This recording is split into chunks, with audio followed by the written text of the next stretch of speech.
Everyone, hope आप लोग बहुत ही अच्छे होंगे, बहुत ही अच्छे तरीके से अपनी पढ़ाई को भी कंटिन्यू रखे होंगे। जैसे कि अब तक हमने प्रीवियस 1 मंथ में कुछ छोटे छोटे टॉपिक डिस्कस किए थे एंड हमारे मंडे को बायोलॉजी की फर्स्ट क्लास थी जिसमें हमने अपना सिलेबस स्टार्ट किया, जिसमें हमने सेल के बारे में पढ़ा था। एंड आज है हमारा डे 2 जिसमें हम केमिस्ट्री पढ़ने वाले हैं, क्योंकि आज है Tuesday and Tuesday according to our time schedule आज हमारी केमिस्ट्री की क्लास होने वाली है। ठीक है बच्चों, तो आज हमें क्या पढ़ना है, केमिस्ट्री का बेस होता है ना कुछ छोटे छोटे डेफिनेशन से बन के एक चैप्टर है हमारा मैटर। ये मैटर क्या है, या जो हमारे आसपास चीज़ें हैं हम उन्हें मैटर क्यों कहते हैं, ये सब चीज़ें इसमें से है। मैटर, सॉल्यूशन, एलिमेंट, कंपाउंड, ये बेसिक चीज़ें एंड ये बेसिक चीज़ें ही ना इतनी इम्पॉर्टेंट है कि एग्ज़ाम में डायरेक्टली क्वेश्चन यहाँ से देखने को मिल जाते हैं। एंड लोग बहुत अच्छे क्वेश्चंस तो कर लेते हैं, लेकिन ये बेसिक चीज़ें करना, रिवीजन करना, प्रैक्टिस करना भूल जाते हैं। ठीक है, तो इसे हल्के में बिल्कुल नहीं लेना है, प्रॉपर इसको पढ़ाई करके चीज़ें करनी है। ठीक है, तो आज है हमारा डे 2 एंड डे 2 में हमें क्या पढ़ना है, तो चैप्टर 1 केमिस्ट्री का पढ़ना है, जिसमें हम किसके बारे में पढ़ेंगे, तो मैटर के बारे में पढ़ेंगे जो हमारे सराउंडिंग में है। ठीक है, तो चलिए इस चैप्टर को स्टार्ट करते हैं। एंड ये रहा हमारी पहली स्लाइड जिसकी डेफिनेशन है मैटर का। ठीक है, मैं हाइलाइटर यूज़ कर लेती हूँ एंड जो चीज़ें मैं हाईलाइट करूँगी या नोट डाउन करने के लिए बोलूँगी वो चीज़ें नोट डाउन करनी है। एंड नोट डाउन कहाँ करनी है, तो मैंने आपसे तो पहले ही बोला है कि जब भी आप क्लास करने बैठो तो एक प्रॉपर कॉपी एंड एक पेन लेके बैठना ही बैठना है। ठीक है, मैं बहुत ज़्यादा चीज़ें नहीं लिखाऊँगी, हाँ, लेकिन जिन चीज़ों को मैं पॉइंट आउट करूँगी आप देखना एट द लास्ट एग्ज़ाम वो चीज़ें आपको क्वेश्चन पेपर में एज इट इज़ मिलेंगी ही मिलेंगी। एटलीस्ट मैं जो 100% पढ़ाऊँगी उसमें से आपको 95 to 98% as it is question देखने को मिलेंगे। इट मीन्स क्या, 120 में से आपके 110 से लेके 118 मार्क्स इसके अप्रॉक्स आप इजीली स्कोर कर सकते हो अगर आप स्टार्टिंग से ही मेरे दिए गए सिलेबस, मेरे दिए गए क्वेश्चंस, थ्योरीज को फॉलो करो। एंड मैं बहुत ज़्यादा नहीं पढ़ाती हूँ, ये चीज़ें अब तक आपको भी समझ में आ गई होगी। बहुत छोटे छोटे वीडियोस होते हैं एंड बहुत कम टाइम, मैं मैक्सिमम 35 to 45, इससे ज़्यादा लेंदी वीडियो मैं खुद नहीं बनाना चाहती, क्योंकि ये ह्यूमन नेचर है। साइंस भी कहता है कि इंसान का फोकस 7 मिनट से ज़्यादा किसी चीज़ पे नहीं रह सकता है। ठीक है, तो इसलिए मैं नहीं चाहती हूँ कि मैं 5-5, 6-6 घंटे की वीडियोस बनाऊँ। हाँ, मिलेंगी वैसी वीडियोस, लेकिन कब मिलेंगी, जब लास्ट में जब आपका सारा बेस तैयार हो चुका रहेगा, लेकिन तो भी उतनी लेंदी नहीं मिलने वाली है। मेरे चैनल पे तो बिल्कुल नहीं, मेरे चैनल पे लास्ट जाएगा तो 1 आवर काफ़ी लेंदी वीडियो हो जाएगा। एंड मैं कोशिश करूँगी मेरी सारी वीडियोस छोटी छोटी ही जिससे आपका कंसंट्रेशन थ्रू आउट द पढ़ाई बना रहे। ठीक है, तो चलिए आज हम अपना चैप्टर स्टार्ट कर लेते हैं बिना टाइम वेस्ट के, क्योंकि बातों के लिए तो हमने अपना संडे और सैटरडे रखा ही है, जिसमें आपको प्रॉपर मेंटरशिप मिलती रहेगी। एंड आप लोग थोड़ा एक्टिव हो जाओ, जो चीज़ें नहीं आ रही हैं उनको कमेंट में पूछा करो। ठीक है, तो चलो स्टार्ट करते हैं। आज हमें पढ़ना है मैटर के बारे में कि मैटर होता क्या है। ठीक है, तो यहाँ एक बहुत छोटा सा डेफिनेशन लिखा है कि matter is anything which occupy space and has mass. Matter वो है ना जिसके पास अपना खुद का मास है एंड वो कुछ स्पेस ऑक्यूपाई करता है। ठीक है, तो मैटर, अगर हम किसी चीज़ को मैटर कह रहे हैं तो क्या चीज़ें पहले देखेंगे, हम ये देखेंगे कि उस ऑब्जेक्ट के पास उसका सेल्फ मास है या नहीं, उसके पास उसका मास है या नहीं है। एंड देन सेकेंड चीज़ देखेंगे कि वो स्पेस कवर कर रहा है कि नहीं कर रहा है। तो ये दोनों ही पॉइंट बहुत ही इम्पॉर्टेंट है अगर हम किसी चीज़ को मैटर कह रहे हैं तो मैटर बेसिकली वही होता है जिसका कुछ अपना मास हो और वो एक एरिया कवर करता हो। ठीक है, जैसे पेन है, पेन का अपना कुछ मास है एंड अगर उसको रखोगे तो मान लो ये पेन है। ठीक है, ये पेन है आपका। ठीक है, एंड अगर आप इसको रखते हो तो ये कुछ एरिया इतना स्पेस कवर किया एंड इसका अपना कुछ मास तो होगा ना। ठीक है, तो इस बेसिस पे हम कह सकते हैं कि पेन क्या है, पेन एक टाइप का मैटर है। एंड हम अपने सराउंडिंग में बहुत सारी चीज़ें देखते हैं, जैसे कि क्या क्या मैटर में आ जाएगा? चेयर। अभी मैंने बताया कि जो चीज़ें स्पेस कवर करेंगे एंड उसका मास होगा, तो एग्जांपल चेयर। एंड कैसे हम पहचानेंगे कौन सी चीज़ें मास नहीं है? तो मैक्सिमम जो गैसियस चीज़ें होती हैं ना वो मास नहीं, अरे सॉरी, मैटर नहीं होती हैं, ठीक है। तो यहाँ पे दिया हुआ है ये भी कि perfume, not the smell of perfume. Perfume, जिस बॉटल में परफ्यूम है वो तो हमारा मैटर है, लेकिन उसके अंदर जो लिक्विड है और जब हम उसको स्प्रे करते हैं वो गैसियस स्टेट में आ जाती है और उससे जो स्मेल आती है वो चीज़ हमारा मैटर नहीं है। तो जो परफ्यूम जब तक परफ्यूम की बॉटल में है, लिक्विड स्टेट में है, तब तक वो एक टाइप का मैटर है, लेकिन जैसे ही हमने उसे स्प्रे कर दिया, उसका डिफ्यूज़न हो गया एयर के साथ और उससे जो स्मेल आने लगी, तब वो मास नहीं, अरे सॉरी, मैटर नहीं रह जाएगा, ठीक है। तो आई होप आपको क्लियर हो गया होगा कि मैटर क्या है। तो आप इसका डेफिनेशन नोट कर लेना कि वो सबस्टेंस या वो ऑब्जेक्ट जो एक अपना स्पेस ऑक्यूपाई करेगा या उसका सेल्फ का मास होगा, ठीक है।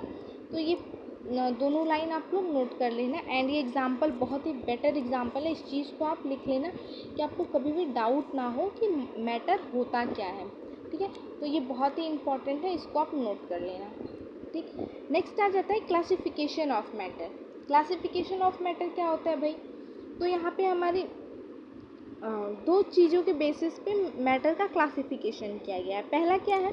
On the basis of physical state matter is classified as solid, liquid, gas. अगर हम मैटर का कहे तो फिजिकल स्टेट देखें तो उसके बेसिस पे मैटर को सॉलिड, लिक्विड और गैस तीन कैटेगरी में डिवाइड किया गया है। कितनी कैटेगरी में? तीन कैटेगरी में। कौन कौन सा? तो सॉलिड, लिक्विड एंड गैसियस, इस तीन कैटेगरी में फिजिकल स्टेट के बेसिस पे मैटर को डिवाइड किया गया। अब सेकंड डिवीज़न भाई किसके बेसिस पे किया है? तो सीधी सी बात है, जहाँ फिजिकल स्टेट आ रहा है वहाँ केमिकल स्टेट आएगा ही आएगा, क्योंकि अगर किसी चीज़ का एडवांटेज है तो उसके डिसएडवांटेज भी होंगे ही होंगे। कोई भी ऐसी चीज़ नहीं है जिसका सिर्फ एडवांटेज हो, किसी भी चीज़ की दोनों साइड होती है, एडवांटेज एंड डिसएडवांटेज बोथ। तो यहाँ हमने फिजिकल स्टेट देख लिया, तो सॉरी यहाँ फिजिकल स्टेट देख लिया, जिसमें क्या हम मिला हमें कि फिजिकल स्टेट के बेसिस पे, यहाँ आप लिख लेना कि फिजिकल स्टेट के बेसिस पे तीन टाइप में तीन कैटेगरी में क्लासिफाई किया गया है मैटर को। पहला सॉलिड, दूसरा लिक्विड एंड देन गैस, ठीक। तो ये चीज़ें हो गई। अब नेक्स्ट देखते हैं केमिकल कंपोजिशन के बेसिस पे किस में डिवाइड किया गया है मैटर को। तो केमिकल कंपोजिशन के बेसिस पे यहाँ पे आपको प्योर सब्सटेंस और मिक्सचर के बेसिस पे डिवाइड किया गया है, ठीक है। आई होप ये चीज़ें क्लियर हो गई। तो अगर आपसे कोई पूछ दे या एग्ज़ाम में ही पूछ दे कि फिजिकल प्रॉपर्टीज़ के बेसिस पे या फिजिकल स्टेट के बेसिस पे, प्रॉपर्टीज़ नहीं सॉरी, फिजिकल स्टेट के बेसिस पे मैटर को कितने पार्ट में डिवाइड किया गया है या कितनी कैटेगरी में, तो आप क्या बताओगे? थ्री कैटेगरी में, सॉलिड, लिक्विड एंड गैस। और अगर वहीं आपसे केमिकल पे पूछ दे तो आप क्या बताओगे? दो category, pure substance and mixture, ठीक है। अब देखते हैं प्योर सब्सटेंस क्या होता है और मिक्सचर क्या होता है, ठीक है। तो प्योर सब्सटेंस क्या होता है कि प्योर सब्सटेंस में भी एलिमेंट O2N एंड कंपाउंड जो है वो CO2H2O, ठीक है। अब प्योर सब्सटेंस भाई क्या होता है? तो प्योर सब्सटेंस भी आगे चल के दो पार्ट में क्लासिफाइड हो जाता है, ठीक है। इसका मैं आपको एक माइंड मैप प्रोवाइड कर दूँगी जिससे आपको कन्फ्यूज़न नहीं हो कि कौन आगे चल के कितने पार्ट में डिवाइड होता है। अभी आप समझ लो कि जो मैटर है, वेट मैं इसको दिखाई देती हूँ थोड़ा सा, ठीक है। जैसे हमने देखा मैटर हमारा, एक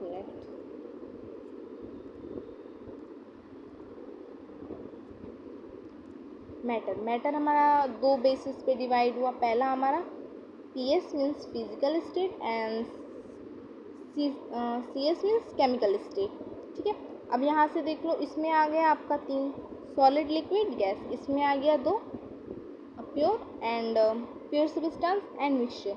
देन ये यहीं पे स्टॉप हो जाएगा। अब ये आगे बढ़ेगा, तो जो ये प्योर सब्सटेंस है, प्योर PS लिख देती हूँ, प्योर सब्सटेंस है, ये आगे चल के डिवाइड हो जाएगा टू पार्ट में, जिसमें आपके आएंगे एलिमेंट्स एंड कंपाउंड, ठीक है।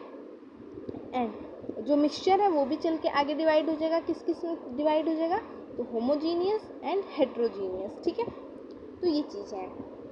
थोड़ा बहुत तो आपको क्लियर हो ही गया होगा कि मैं कहना क्या चाह रही हूँ, ठीक है। तो यही चीज़ है। अब pure substance by element and compound में कन्वर्ट हो गया, तो अब इससे क्या होगा ना, अब हम एलिमेंट किसको कहेंगे, ये सवाल भी दिमाग में आ रहा होगा, एंड आना भी चाहिए, क्योंकि साइंस का मतलब ही होता है रिसर्च। एंड अब अगर कोई भी आप एक न्यू वर्ड सुन रहे हो तो वो चीज़ें पता होनी चाहिए कि हाँ ये क्यों है, क्योंकि science is all about what and why, क्या क्यों कैसे, यही है साइंस, ठीक है। तो अब यहाँ पे क्या है, एलिमेंट। अब एलिमेंट हम किसको कहेंगे, जो भी जितने भी हमारे पीरियोडिक टेबल में आपको चीज़ें दिखाई देती हैं या जो सिंगली एग्जिस्ट करने की कैपेसिटी है, वो सारे हमारे एलिमेंट होते हैं। एंड जब दो डिफरेंट एलिमेंट आपस में मिलते हैं, कंबाइन होते हैं ना, तो क्या बना देते हैं, कंपाउंड। सिंपल सा है, अगर फ्रीली सिंगल स्टेट में प्रेजेंट है नेचर में तो वो एलिमेंट्स हो गए, और जब दो एलिमेंट्स मिल जा रहे हैं तो कंपाउंड बना देंगे। एग्जाम्पल आप देख लो, ऑक्सीजन, यहाँ 2 मॉलिक्यूल है ऑक्सीजन का, लेकिन है तो सिर्फ ऑक्सीजन ही ना, ऑक्सीजन के साथ कोई और तो है नहीं, तो ये हमारा एलिमेंट हो जाएगा। लेकिन जब वहीं हम कंपाउंड को देख रहे हैं तो यहाँ O2 है, ठीक है, O2 है, लेकिन O2 के साथ क्या आ गया, O2 के साथ हमारा C भी आ गया। अब जब यहाँ दो चीज़ें हो गई, कार्बन भी हो गया, ऑक्सीजन भी हो गया, अब ये दोनों जब मिल जाएंगी तो क्या बन जाएगा, हमारा कंपाउंड बन जाएगा, ठीक है। तो आगे चीज़ें समझ में, जब तक कोई भी मेटल, नॉन मेटल या मेटोलाइट अकेले एग्जिस्ट कर रहे हैं, अकेले इन सेंस सिर्फ वही, उसके मॉलिक्यूल्स हो सकते हैं, मतलब एक ऑक्सीजन, दो ऑक्सीजन ऐसे हो सकता है, लेकिन कोई अनदर एलिमेंट नहीं होना चाहिए, जैसे कार्बन, नाइट्रोजन, हाइड्रोजन, ये नहीं होता, तब तक वो एलिमेंट है। लेकिन वही जब उस मॉलिक्यूल के साथ कोई अनदर कोई एलिमेंट के साथ अनदर एलिमेंट जुड़ जाएगा, तब वो क्या हो जाएगा, हमारा कंपाउंड हो जाएगा, ठीक है। तो ये चीज़ें समझ में आ गई। अब देख लेते हैं, इस चीज़ को आप नहीं लिखना, इसका मैं आपको अपने टेलीग्राम चैनल पे एक माइंड मैप प्रोवाइड कर दूँगी, वो माइंड मैप आप नोट डाउन कर लेना है, ठीक है। अब देखते हैं मिक्सचर क्या होता है। तो मिक्सचर मैंने बताया homogeneous mixture and heterogeneous mixture. अब भाई ये होमोजीनियस मिक्सचर क्या होते हैं एंड हेट्रोजीनियस क्या होते हैं, तो होमोजीनियस ना, जैसे यहाँ पे एलिमेंट्स था एंड कंपाउंड था, तो यहाँ पे भी दो चीज़ें, कंपाउंड में क्या था कि दो चीज़ें आपस में मिल रही थी, दो चीज़ें आपस में मिल रही थी। अब यहाँ पे क्या होगा होमोजीनियस और हेट्रोजीनियस में, कोई बताएगा मुझे, क्योंकि ये चीज़ें तो आपको पढ़ाई गई ही होंगी क्लास 8th एंड 9th में, ठीक है। तो अब मैं होमोजीनियस बताती हूँ कि क्या होता है। होमोजीनियस होता है ना, जो कंपोनेंट्स होते हैं इसमें, वो क्या होते हैं, इक्वल अमाउंट में यूनिफॉर्म कंपोजिशन, मतलब अगर 10 ग्राम राइस है, 10 ग्राम राइस है तो 10 ग्राम वीट भी होगा। एंड इसमें क्या होगा कि हम अगर इन चीज़ों को मिक्स करेंगे तो इसको हम ईजिली देख सकते हैं, ठीक है। और जब हम ईजिली देख सकते हैं तो क्या हो जाएगा, हमारा हेट्रोजीनियस मिक्सचर, ठीक है। जिसको हम नेकेड आइज से देख के डिस्टिंग्यूश कर सके, वो हमारा हेट्रो हो जाता है। ऐसे ही पता चल रहा है, हेट्रो मीन्स अलग अलग एंड होमो मीन्स जो मिक्स हो जाए। जैसे अगर हम पानी में चीनी को डाल देंगे तो क्या पॉसिबल है कि जब तक हम उसको टेस्ट ना करें, तो क्या सिर्फ हम आँख से देख के बता सकते हैं कि हाँ इस पानी में चीनी होगा, नहीं बता सकते ना, कि जब तक हम उसको टेस्ट ना करें। नमक भी तो हो सकता है ना भाई, तो वैसे ही चीज़ें, पानी में नमक हो गया, पानी में चीनी हो गया, तो ये चीज़ें होमोजीनियस मिक्सचर में आ जाती हैं, क्योंकि हम इसको खुली आंखों से देख के आइडेंटिफाई नहीं कर सकते हैं। एंड ये यूनिफॉर्म कंपोजिशन में होती है, क्योंकि जब तक पानी सेचुरेटेड नहीं हो जाएगा तब तक आप उसमें चीनी घुला सकते हो, ठीक है। तो ये हो गया। अब होमोजीनियस मिक्सचर का एक और एग्जांपल है, वो है मिल्क। अब देखो दूध में कितना पानी है या कितना फैट है, ये आप खुली आंखों से तो देख के बता नहीं सकते। अब इसके लिए आपको डिस्टिलेशन कह रहे हो, सेंट्रीफ्यूगेशन यूज़ करना पड़ेगा। तो आप उसमें से फैट अलग करोगे, मिल्क अलग करोगे, तब तो जाके आप कहीं डिस्टिंग्यूश कर पाओगे, ऐसे तो आप डिस्टिंग्यूश कर नहीं सकते हो, ठीक है। तो ये चीज़ें हो गई। तो आई होप आपको होमोजीनियस भी समझ में आ गया होगा एंड हेट्रोजीनियस भी, ठीक है। होमोजीनियस यही है जिसको आप खुली आंखों से ना देख सको और वो इक्वल कंपोजिशन में होते हैं, एंड हेट्रोजीनियस जिन्हें आप खुली आंखों से देख के भी आइडेंटिफाई कर दो कि हाँ इसमें ये कंपोजिशन है सब्सटेंस का। ठीक है, नेक्स्ट चलते हैं। अब हम देखते हैं फिजिकल नेचर क्या होता है भाई मैटर का। इतनी चीज़ें तो हमने देखी, कॉमन चीज़ें कि एलिमेंट क्या है, कंपाउंड्स क्या है, मिक्सचर क्या है, homogeneous mixture, heterogeneous mixture, matter क्या है।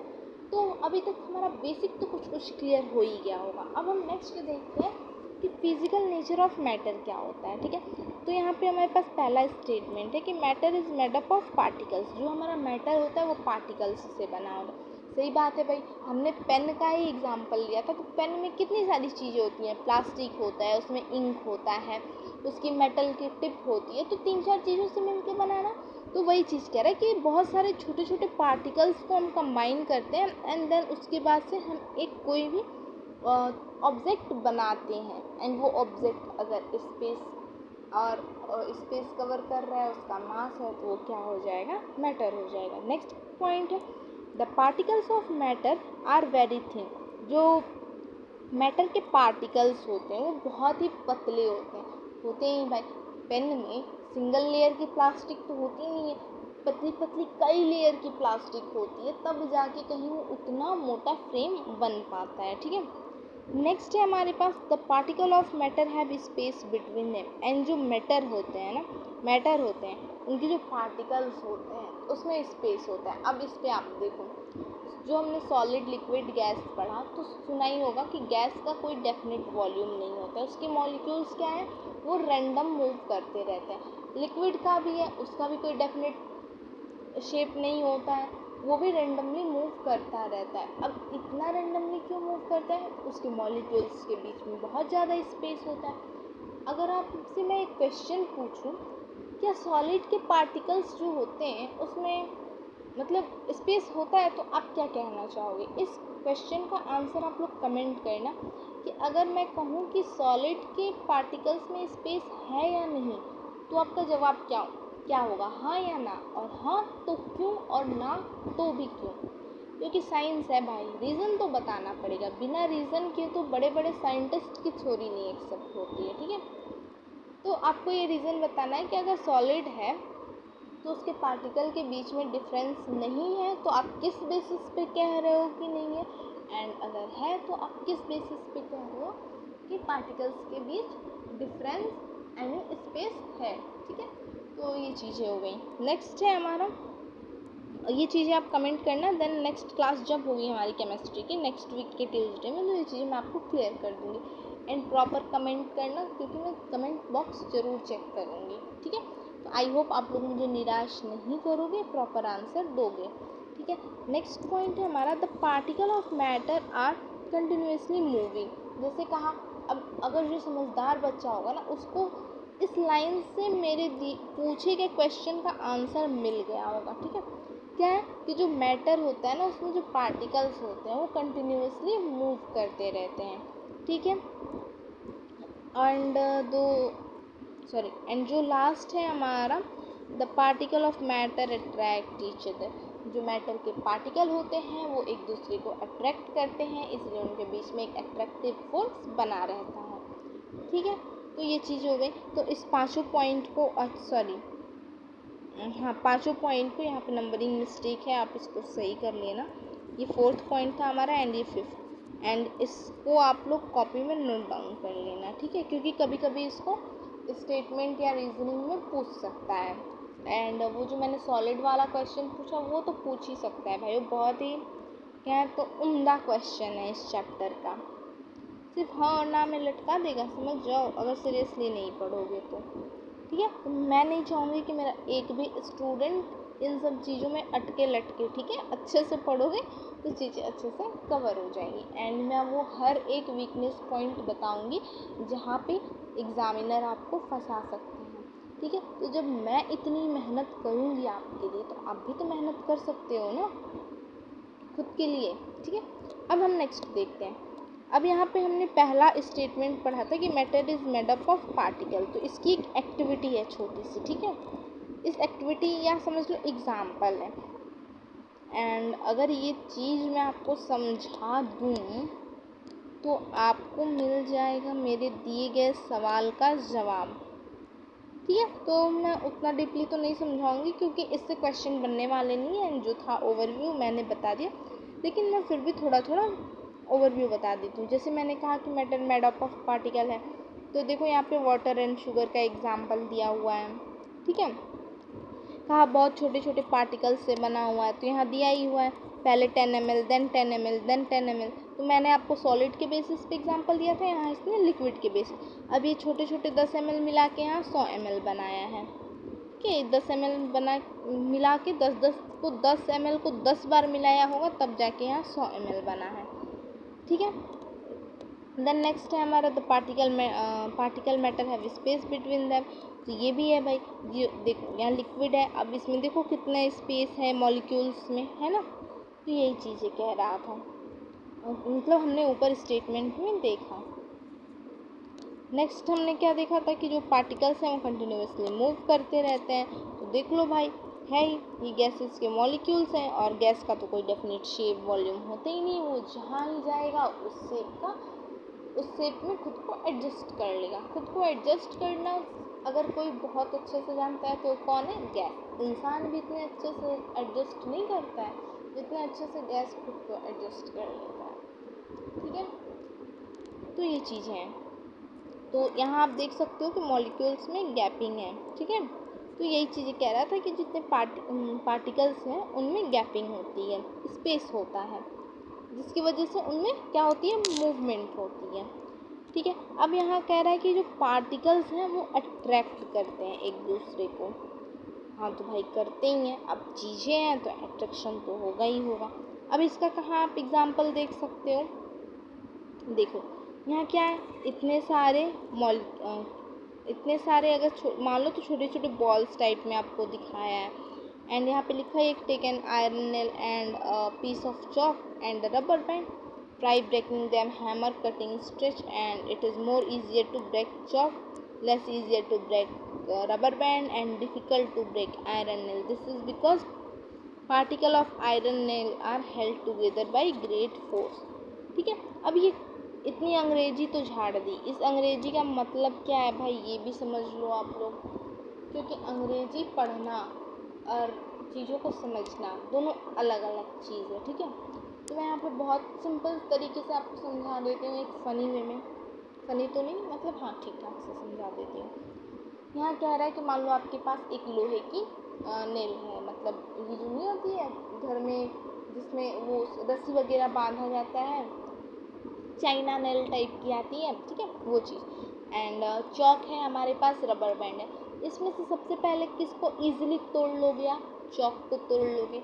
देन उसके बाद से अगर ईजिली बात करें तो आप रबर बैंड को तोड़ लोगे, एंड उसके बाद बात करें तो आप किसको तोड़ सकते हो, आयरन नेल को। लेकिन आयरन नेल को तोड़ने के लिए बहुत सारे प्रोसीजर करने पड़ेंगे, लेकिन वहीं अगर चॉक को तोड़ना है तो रबड़ को तोड़ना है तो उतने सारे प्रोसीजर की नीड नहीं पड़ेगी, ठीक है। तो अब क्या होगा, चॉक के पार्टिकल्स क्या थे, उनमें उतना स्ट्रॉन्ग अट्रैक्शन नहीं था, इसीलिए क्या हुआ, वो टूट गया, ठीक है। जैसे आजकल के रिलेशनशिप को ही देख लो, ट्रस्ट होता नहीं है, टूट जाता है। वहीं जिनका ट्रस्ट होता है वो लॉन्ग टर्म तक एक दूसरे के लिए स्टैंड ले लेते हैं, ठीक है। तो क्या करना है, कभी भी अपने या फ्रेंडशिप में ही देख लो, जिनमें फ्रेंडशिप नहीं होती है लोग इजीली झगड़ा करा देते हैं, लेकिन जिनकी फ्रेंडशिप अच्छी होती है आप लाख उनको कहोगे कि चीज़ें ऐसी हैं, उन्हें अपने दोस्त पे ट्रस्ट होता है, ठीक है। तो वही चीज़ें यहाँ भी देखने को मिलती हैं। यहाँ पे इतनी यूनिटी है ना आयरन के पार्टिकल्स के बीच कि आपको इसको ईजिली तोड़ नहीं सकते हो, लेकिन वहीं चॉक के पार्टिकल्स के पास क्या है, यूनिटी नहीं है तो ईजिली टूट जाता है। वहीं रबड़ के पास भी सेम कंडीशन है, वो यूनिटी नहीं है, लेकिन अगर आयरन के पास देखें तो उसके पास भाई वो यूनिटी है, तो उसके पार्टिकल्स जल्दी नहीं टूटते हैं, ठीक है। यही चीज़ें हैं। अब हम यहाँ पे लास्ट देख लेते हैं solid liquid gas, and then बाकी की चीज़ें ये फोर्थ टॉपिक को हम नेक्स्ट क्लास में कवर करेंगे। आज की क्लासेस में हमें बस इतनी ही चीज़ें पढ़नी थी, एंड मैं बहुत ही आराम से सिलेबस लेके चलने वाली हूँ, and at the end of November और दिसंबर हमारी सारी चीज़ें कंप्लीट हो जाएंगी, वो भी एक नहीं दो बार बहुत अच्छे से कवर करा दूँगी मैं, एंड रिवीजन के साथ, एंड उसमें हमारे questions, and then November last November and December से सिर्फ हमें क्वेश्चन प्रैक्टिस ही करनी है। समझ लो आपके पास कितना टाइम मिल जाएगा। आपके पास दिसंबर है, दिसंबर के बाद से आपके पास जनवरी है, देन फेब रहेगा, आपके पास मार्च रहेगा एंड देन अप्रैल। सोचो टोटल 5 मंथ आपको मिलने वाले हैं। एंड मई में तो मे भी आपको पेपर देना ही देना है, तो हम मई का कोई भी डे काउंट नहीं करेंगे, जबकि उसमें 1 वीक 2 वीक डिले करके ही पेपर होगा। आफ्टर नीट के बाद ही ये पेपर होना है, ठीक है। तो आपके पास 5 मंथ है। अब आप एक मंथ में अगर 25 दिन भी क्वेश्चन प्रैक्टिस करते हो एंड वो 120 क्वेश्चंस या 100 क्वेश्चंस ही मान के चलो, तो आप अंदाज़ा लगा रहे हो कितने क्वेश्चंस हो जाएंगे। तो इस चीज़ को मतलब बहुत हल्के में भी नहीं लेना है, ठीक है। देखो यही चीज़ होता है ना कंटिन्यूटी का फल। बोलते हैं ना, अरे यार इतने मार्क्स कैसे आ गए उसके, तो इसी कंटिन्यूटी का फल होता है बेटा, समझ जाओ। तो अगर आप भी चाहते हो कि आप अब खुद को उस जगह पे देखो, तो भाई कंटिन्यूटी तो मेंटेन करनी पड़ेगी। अब इंसान यहाँ मैं आपके लिए बैठ के एफर्ट लगा रही हूँ और आप कंटिन्यू रहो ही ना, बैकलॉग क्रिएट कर लो और फिर कहो अरे यार बैकलॉग हो गए कैसे कवर करें। यार बताओ 24 घंटे में तुम 45 मिनट की वीडियो नहीं देख सकते हो, तो क्या करोगे भाई। कैसे कॉलेज में सुबह 8 बजे से 4 बजे तक बैठोगे बताओ। एंड उसके बाद से बहुत सारी चीज़ें भी हैं, प्रैक्टिकल्स हैं, एकेडमिक्स हैं, उसके बाद से बहुत सारी चीज़ें, कैसे आप अपना टाइम मैनेजमेंट करोगे। तो देखो चीज़ें खुद से होती नहीं है, टाइम मैनेजमेंट करना पड़ता है, ठीक है। चलो मैं फिर आपसे किसी और दिन बता दूँगी, अभी बहुत टाइम वेस्ट हो जाएगा। ये चीज़ें क्लियर कर लो आप, ठीक है। अब हम देख लेते हैं फटाफट से सॉलिड लिक्विड गैस। तो हाई फिजिकल स्टेट के बेसिस पे 3 होता है, सॉलिड लिक्विड एंड गैस। तो सॉलिड क्या होता है भाई, तो सॉलिड ये होता है कि सॉलिड के पास डेफिनेट शेप होता है, फिक्स्ड वॉल्यूम होता है और the space between particle is minimum. अब तो लो आपके क्वेश्चन का जवाब भी मिल गया कि जो इसके पार्टिकल्स होता है उसमें क्या होता है, स्पेस होता है, लेकिन क्या होता है, कम होता है। इसीलिए वो थोड़े मतलब उनमें अट्रैक्शन फोर्स ज़्यादा होता है, इसीलिए उसमें स्पेस कम होता है और इसलिए वो ईजिली मूव नहीं करते हैं। The force of attraction between particle is maximum. देखो अभी मैंने कहा वो चीज़ यहाँ पे लिखी हुई है स्टेटमेंट में कि जो अब देखो इसको आपसे ना रीजनिंग असर्शन रीजन के टाइप में ये क्वेश्चन आपसे पूछ सकता है या स्टेटमेंट बेस्ड में पूछ सकता है कि यहाँ पूछ सकता है आपसे कि the space between particle is minimum then why the force of attraction is maximum. ये क्वेश्चन यहाँ से बन सकता है। तो आप बताओगे क्योंकि स्पेस मिनिमम होने की वजह से उसको मूव करने के लिए और स्पेस नहीं मिलता है, ठीक है। तो इसीलिए वहाँ पे जो फोर्स ऑफ अट्रैक्शन है वो हमेशा मैक्सिमम होती है, क्योंकि उसका डेफिनेट शेप और डेफिनेट वॉल्यूम होता है। नेक्स्ट है the movement of particle is minimum.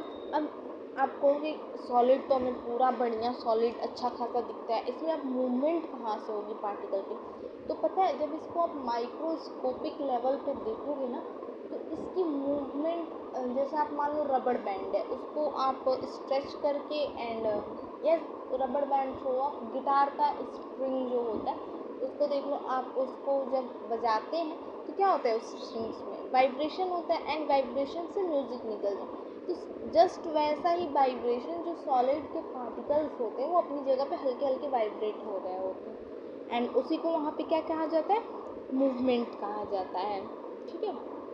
तो चीज़ें क्लियर हुई एंड इसी की वजह से ये लेस कंप्रेसिबल ही होते हैं। आप ईजिली इसको कंप्रेस या दबा के या इसका शेप नहीं चेंज कर सकते हो एंड इसमें रेट ऑफ डिफ्यूज़न बहुत ही कम होता है। तो ये पॉइंट आप लोग लिख लेना क्योंकि यहाँ से सर्सन रीजन के क्वेश्चन बनते हैं, ठीक है।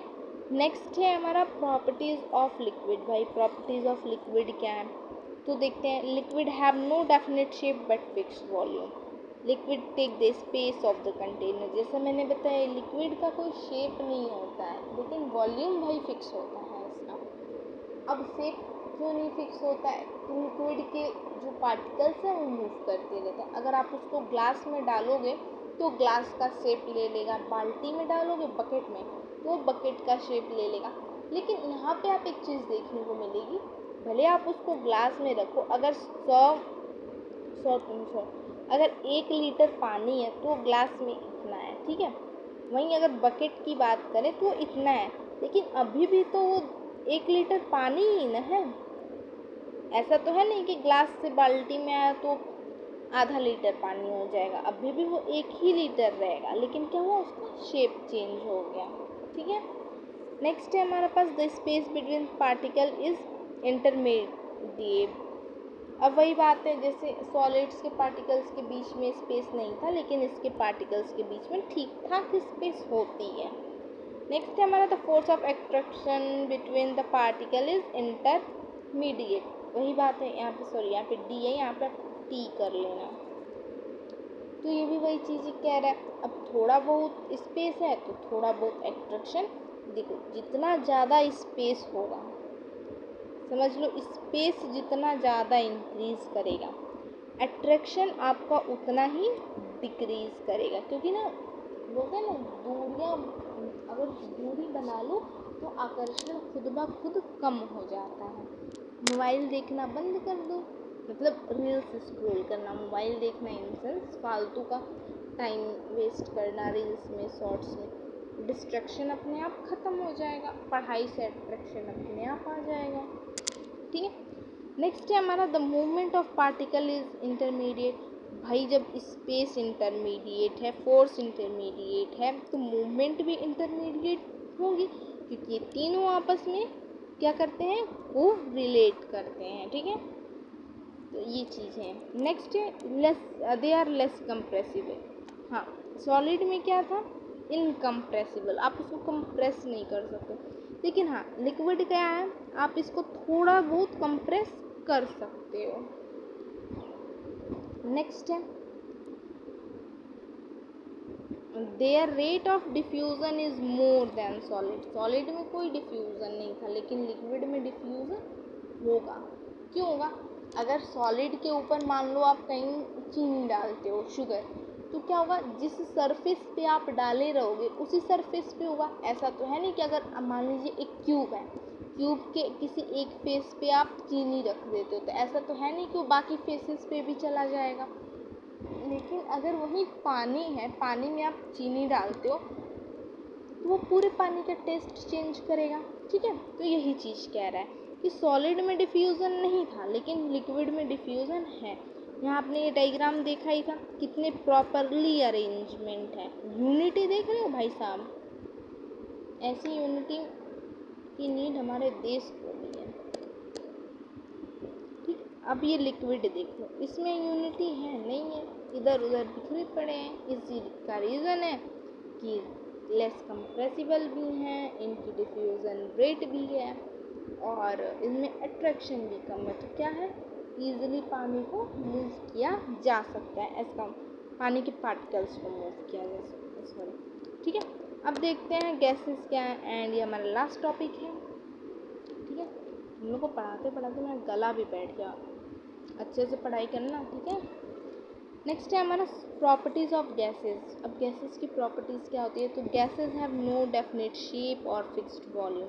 Gases occupy the whole space of the container. Gases का क्या है, ना तो डेफिनेट शेप है ना डेफिनेट वॉल्यूम है। तो आपको क्या सीखने को मिला, सॉलिड, भाई उसका शेप भी सॉलिड, वॉल्यूम भी सॉलिड। लेकिन वहीं अगर लिक्विड को देखें तो भाई वॉल्यूम तो सॉलिड है उसका, ठीक है, लेकिन शेप नहीं है। और गैस भाई साहब का तो दोनों ही चीज़ गायब है, ना तो उनका अपना शेप ही है ना वो वॉल्यूम है। वो जहाँ जाएंगे खुद को उस अकॉर्डिंग एडजस्ट कर लेंगे, वैसे जैसा देश वैसा भेष। The space between the particle is maximum. जो पार्टिकल्स के बीच का स्पेस है वो मैक्सिमम है। The force of attraction of particle minimum. अब स्पेस मैक्सिमम है तो फोर्स क्या हो जाएगा, मिनिमम हो जाएगा। And the movement of particle is maximum. अब जब स्पेस ज़्यादा है तो मूवमेंट मैक्सिमम हो जाएगी। जब स्पेस एंड मूवमेंट मैक्सिमम होगी तो डेफिनेटली सी बात है भाई जो फोर्स है अट्रैक्शन फोर्स वो मिनिमम हो जाएगा।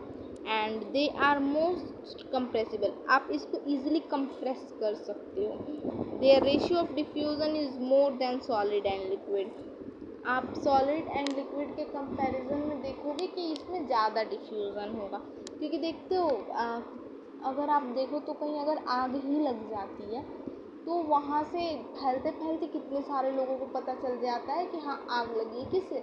ये एक गैसियस डिफ्यूज़न का ही एग्जाम्पल है, ठीक है। Gas exert pressure on the wall of the container, and gas क्या है, वो वॉल ऑफ कंटेनर पे अपना फोर्स भी लगाती है, ठीक है।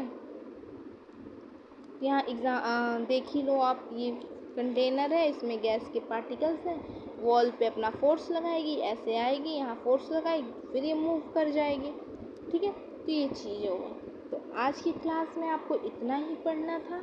एंड आप एक काम करना, आप इसको एज इट इज़ इस तरीके से नहीं नोट करना, आप बनाना एक टेबल कुछ इस प्रकार का, जिसमें 3 रो करना आप, एंड एक में आप लिखना सॉलिड, एक में लिखना लिक्विड, एंड एक में लिखना गैसियस, एंड आगे एक और रो ऐड कर लेना। अब यहाँ आप लिखना शेप और वॉल्यूम के बेसिस पे तीनों का डिफरेंस, यहाँ अट्रैक्शन फोर्स, मूवमेंट, डिफ्यूज़न, इस तरीके से आपके पास एक टेबल तैयार हो जाएगी। एंड ये एग्ज़ाम के टाइम रिवीजन में हेल्प करेगी आपको। तो फ़िलहाल आज की क्लास के लिए आपके पास यही चीज़ें थी, एंड ये आपके लिए थैंक यू बड़ा वाला। एंड ऐसे आप पढ़ते रहो, आज के नोट्स आज ही कंप्लीट कर लेना, एंड इस क्लास का रिवीजन भी आप लोग अच्छे से कर लेना। अब हम मिलेंगे केमिस्ट्री की क्लास में कब?